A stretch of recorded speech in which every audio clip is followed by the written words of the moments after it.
এই জন্যে আল্লাহ পাক রব্বুল আলামিন মাঝে মাঝে কিছু কবরের আসল চিত্র মানুষের সামনে তুলে ধরেন, যেন মানুষ গুনাহ ছেড়ে দেয়। পাকিস্তানের একটি ঘটনা শুনলে আশ্চর্য হয়ে যাবেন। আগের জমানায় যখন আমাদের বাপ দাদারা জমির মধ্যে কাজ করত, এখনো প্রত্যন্ত অঞ্চলের মধ্যে সেই নিয়মটা আছে, যখন সকালবেলা কাজে চলে যায় মা দাদিদেরকে বলে যাইতো, কাজে চলে গেলাম, দুপুরবেলা খাবারটা জমির মধ্যে পৌঁছাইয়া দিও, কারো মাধ্যমে জমির মধ্যে খাবারটা পাঠাইয়া দিও। এখনো গ্রাম অঞ্চলে, বিভিন্ন গ্রাম অঞ্চলে দেখবেন, যখন কৃষকেরা কাজের জন্য জমিতে চলে যায়, বলে যায় দুপুরবেলা খাবারটা পাঠাইয়া দিও, দুপুরে বাড়িতে আসতে পারবো না।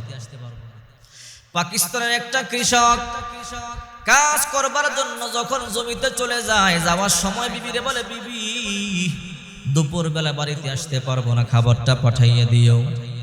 বিবি তখন বলল, স্বামী আমার টেনশন করবেন না, দুপুরবেলা আমি জমিতে আপনার জন্য খাবার পাঠাইয়া দিব। ওই আল্লাহর বান্দা, বাস্তব ঘটনা, কাজ করবার জন্য জমিতে চলে গেল। ওই আল্লাহর বান্দা নেককার মানুষ, নামাজি মানুষ, জমিতে কাজ শুরু করে দিয়েছে।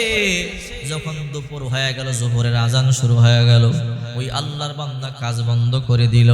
আল্লাহর বান্দা মনে মনে চিন্তা করে, জোহরের নামাজটা আদায় করি, কিছুক্ষণ পর খাবার আসবে, খাবার খাবো, একটু রেস্ট করে আবার কাজ শুরু করে দিব। ওই আল্লাহর বান্দা নামাজের জন্য প্রস্তুতি গ্রহণ করলেন, ওযু বানাইলেন। পাশে ছিল একটা কবরস্থান, নতুন একটা কবরের পাশে নামাজের জন্য দাঁড়াইয়া গেল। ওই আল্লাহর বান্দা যখন নামাজের মধ্যে দাঁড়াইয়া গেল, ওই আল্লাহর বান্দা নামাজ আদায় করলেন। নামাজ আদায় করিয়ে বসে আছে, এখনো পর্যন্ত খাবার আসে না। আল্লাহর বান্দা মনে মনে চিন্তা করে, মনে হয় আরেকটু পর খাবার আসবে, কিন্তু খাবার তো আসতেছে না। আল্লাহর বান্দা অপেক্ষা করতেছে, অপেক্ষা করতে করতে যখন বুঝলো খাবার আসবে না, মনে হয় ভুলে গেছে, অথবা বিবি মনে হয় কোনো মানুষ পায় নাই, এই জন্য আল্লাহর বান্দা আবার কাজ শুরু করে দিয়েছে। ওই আল্লাহর বান্দা কাজ করতে করতে আসরের সময় হয়ে গেল, আসরের আজান দিয়া দিল। আল্লাহর বান্দা মনে মনে চিন্তা করে, খাবার যেহেতু আসলো না, আসরের আজান শুরু হয়ে গেল, ওযু বানাই, ওযু বানাইয়ে নামাজটা আদায় করে নেই, নামাজটা আদায় করিয়ে বাড়িতে চলে যাব। ওই আল্লাহর বান্দা আসরের নামাজের ওযু বানাইলেন, নামাজ আদায় করবার জন্য নামাজের জন্য দাঁড়াইয়ে গেলেন। পাশেই ছিল একটা নতুন কবর। ওই আল্লাহর বান্দা নামাজের মধ্যে দাঁড়াইয়া যখন কেরাত পড়া শুরু করলেন, রুকু করলেন, সাজদা করলেন, আশ্চর্য ঘটনা, সাজদার মধ্যে যখন গেলেন, আল্লাহর বান্দা শুনতেছে কবরের মধ্যে কে যেন বলতেছে, मैं जिंदा हूँ मुझको कब्र से निकालो, मैं जिंदा हूँ मुझको कब्र से निकालो। আল্লাহর বান্দা আশ্চর্য হয়ে গেল, কিরে কবরের মধ্যে কে বলে আমি জিন্দা, আমাকে বাহির করো। ওই আল্লাহর বান্দা নামাজ শেষ করবার পরে আবার কান দিলেন মাটির মধ্যে। কান দেওয়ার পরে আল্লাহর বান্দা আবার শুনতে পায় কে যেন বলে, मैं जिंदा हूँ मुझको कब्र से निकालो, मैं जिंदा हूँ मुझको कब्र से निकालो। আল্লাহর বান্দা যখন ইয়াকিন হইল নিশ্চয়ই কবরের মধ্যে যে আছে সে জীবিত, ওই আল্লাহর বান্দা মনে মনে চিন্তা করলো, এই অবস্থায় আমি রাইখা যাইতে পারি না। ওই আল্লাহর বান্দা দৌড়াইয়া গ্রামের মধ্যে গেলেন। পাশে একটা গ্রাম ছিল, ওই গ্রামের মধ্যে গিয়া বলো, আল্লাহর বান্দারা, এই কবরস্থানের মধ্যে তোমরা নতুন কাউকে দাফন করছো কিনা? একজন বলে, হ্যাঁ, আমাদের একটা মহিলা মারা গেছে, আমরা এই কবরের মধ্যে নতুন দাফন করলাম। ওই কৃষক বলে, আল্লাহর বান্দারা, আমি নামাজ পড়তেছিলাম, আমি যখন সাজদায় গেলাম, ওই কবর থেকে আওয়াজ, মাই জিন্দা হু মুঝকো কবর সে নিকালো। আমি বারবার আওয়াজটা শুনলাম, মনে হয় তোমাদের মহিলাটা জিন্দা আছে। বিশ্বাস না করলে তোমরা আমার সাথে আসো।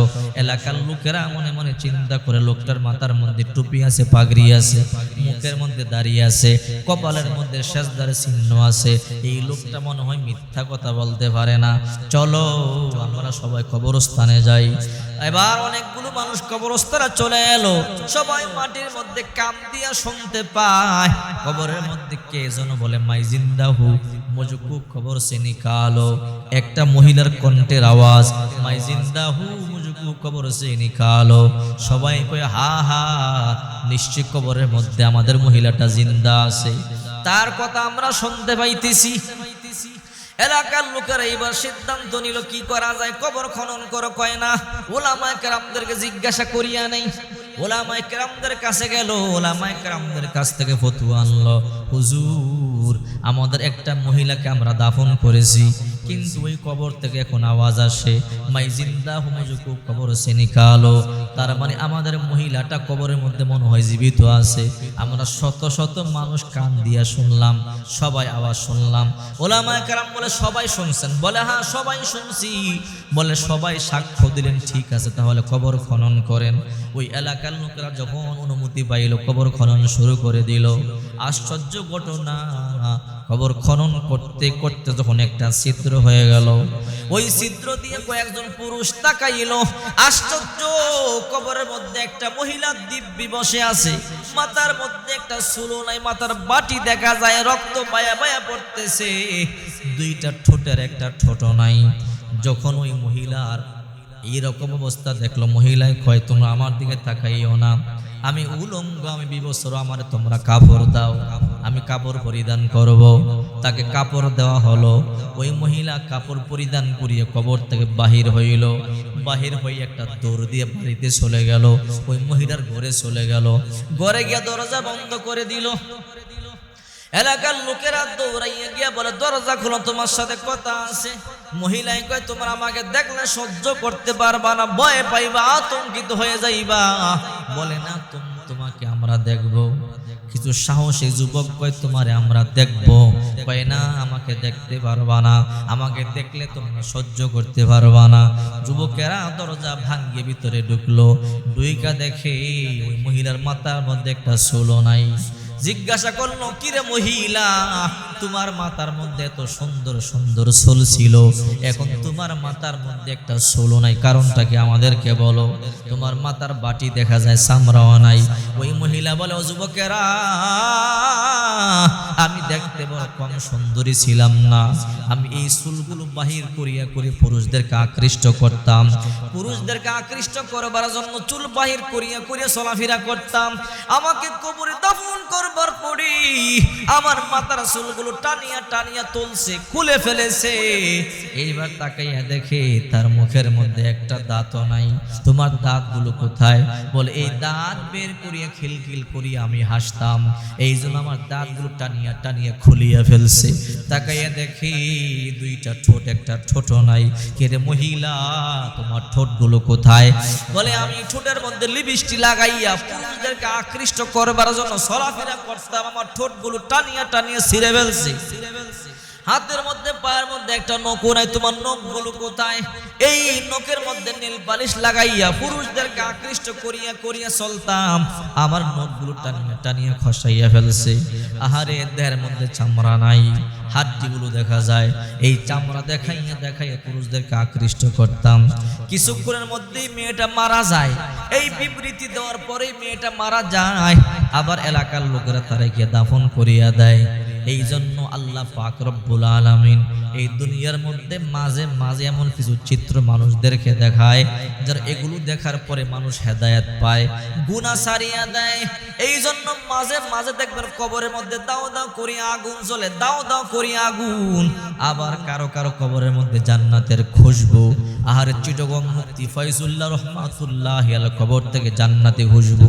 মানুষেরা মাটিগুলো নিয়ে যায়, ওলামায়ে কেরাম চোখের পানিগুলো সারিয়া কান্না করে বলে, আল্লাহ এই জান্নাতি খুশবু বন্ধ করে দাও, নতুবা মানুষ মাটি নিয়ে নিয়ে শিরিক করবে। আহারে, আবার দেখছেন সিরাজগঞ্জে কবরের মধ্যে দাও দাও দাও দাও করে আগুন। মুন্সিগঞ্জে কবরের মধ্যে আযাব। এই রকম মাঝে মাঝে আল্লাহ পাক রব্বুল আলামিন কবরের আযাব তুলে ধরেন, যেন মানুষ গুনাহগুলো ছেড়ে দেয়। এই জন্য আপনার আমার নবী বিশ্ব নবী রাহমাতুল্লিল আলামিন বলেন, নিসাউন কাসিয়াতুন আরিয়া মুমিলাতুন মাইলাতুন রুসুহুন্না কাসিমাতিল মুখতিল মাইলা লা ইয়াদখুলনাল জান্নাতা ওয়া লা ইয়াজিদনা রিহাহা। শেষ জমানার মধ্যে এমন কিছু নারী হবে বস্ত্র পরিহিতা কিন্তু উলঙ্গ মনে হবে, উটের কুজের মতো আলগা চুল লাগায় খোপা বাঁধবে, মডার্ন করে হেলে দুলে চলবে, তারা পুরুষদেরকে আকৃষ্ট করবে। নিজেরও পুরুষদের প্রতি আকৃষ্ট হবে। এই জন্য আপনারা আমার নবী বিশ্বনবী মুহাম্মদ সাল্লাল্লাহু আলাইহি ওয়াসাল্লাম বলেন, লা ইয়াদখুলুনাল জান্নাতা ওয়া লা ইয়াজিদুনা রিহাহা। এই সমস্ত নারীরা জান্নাতে তো যাবেই না, জান্নাতের সুঘ্রাণ পর্যন্ত তারা কোনোদিন পাবে না। আপনারা আমার নবী বলেন 500 বছর রাস্তা দূর থেকেও জান্নাতের সুঘ্রাণ পাওয়া যায়, কিন্তু এই নারীরা জান্নাতের সুঘ্রাণও পাবে না। আপনারা আমার নবী রাহমাতুল লিল আলামিন মেরাজে গেলেন, গিয়া দেখলেন অধিকাংশ নারীরা জাহান্নামে, পুরুষদের তুলনায় নারীরা জাহান্নামে বেশি। আল্লাহর হাবিব দুনিয়াতে আসার পরে বলল, ও নারীরা তোমরা বেশি বেশি দান করো। বলে, কেন ইয়া রাসূলুল্লাহ? আমি পুরুষদের তুলনায় নারীদেরকে বেশি জাহান্নামের মধ্যে দেখেছি, তাই তোমরা জাহান্নাম থেকে বাঁচবার জন্য দান করো। আল্লাহর নবী দেখলেন কিছু মহিলাকে মাথার চুলগুলোর মধ্যে বাঁধিয়া ঝুলাইয়া রাখছে। রাসূল করিম সাল্লাল্লাহু আলাইহি ওয়াসাল্লাম বলে, ও জিবরাইল, এই মহিলাদের মাথার চুলের মধ্যে বাঁধিয়ে ঝুলাইয়া রাখলো কারণটা কি? এরা দুনিয়ার মধ্যে আলগা চুল দিয়ে খোপা বাঁধত এবং পুরুষদেরকে আকৃষ্ট করত, এই চুল মানুষদেরকে দেখাইতো, এই জন্য আল্লাহ তাআলা শাস্তি দিতেছেন। আবার কিছু নারীদের বুকের মধ্যে বর্শি লাগাইয়া, স্তনের মধ্যে বর্শি লাগাইয়া ঝুলাইয়া রাখছে, হাউমাউ হাউমাউ করিয়া কান্না করে বলে, আল্লাহ আমাদেরকে তুমি বাঁচাও, কিন্তু আল্লাহ তাআলা এদের প্রতি দয়া করবেন না। বলা হবে কেন? বলে, দুনিয়াতে বেপরদায় চলেছে, দুনিয়াতে বেপরদায় চলেছে, এমন জামা পরেছে পুরুষদেরকে আকৃষ্ট করবার জন্য। এই জন্য আল্লাহ পাক রব্বুল আলামিন তাদেরকে স্তনের মধ্যে বর্শি লাগাইয়া লাগাইয়া ঝুলাইয়া রাখছে। আবার আল্লাহর হাবিব বলে, আমি এমন একটা জাহান্নামের স্তর দেখলাম, একটা অগ্নি কুণ্ডলী তন্দুরির মতো, চুলার মধ্যে তন্দুর রুটি বানায় যেমন ওই রকম একটা চুলা, ভিতরে অনেক প্রশস্ত, মুখটা একটু চিকন, ভিতরে দাও দাও করে আগুনগুলো জ্বলে। কিছু নারী পুরুষ উলঙ্গ অবস্থায় আগুনের মধ্যে পড়ে হাউমাউ করিয়া চিৎকার করতেছে। আগুনের লেলিহান উপরে যায়, তারাও উপরে যায়, আগুনের লেলিহান নিচে যায়, তারাও নিচে যায়, এই রকম হাউমাউ হাউমাউ করিয়া করিয়া চিৎকার করতেছে। রাসূল করিম সাল্লাল্লাহু আলাইহি ওয়াসাল্লাম বলে, জিবরাইল, এদেরকে এমন জাহান্নামের আযাব কেন দেওয়া হইতেছে? ওগো নবীজি, দুনিয়াতে বেপরদায় চলতো, এই জন্য আল্লাহ পাক রব্বুল আলামিন এমন কঠিন শাস্তি তাদেরকে দিতেছে। তারা জিনা করেছে, পরকিয়া করেছে।